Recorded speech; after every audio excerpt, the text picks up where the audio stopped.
عليهم وما هم بخارجين من النار.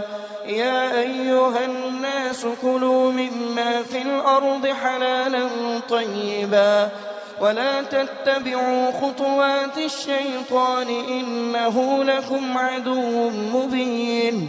إنما يأمركم بالسوء والفحشاء وأن تقولوا على الله ما لا تعلمون. وإذا قيل لهم اتبعوا ما أنزل الله قالوا بل نتبع ما ألفينا عليه آباءنا أولو كان آباؤهم لا يعقلون شيئا ولا يهتدون. ومثل الذين كفروا كمثل الذي ينعق بما لا يسمع إلا دعاء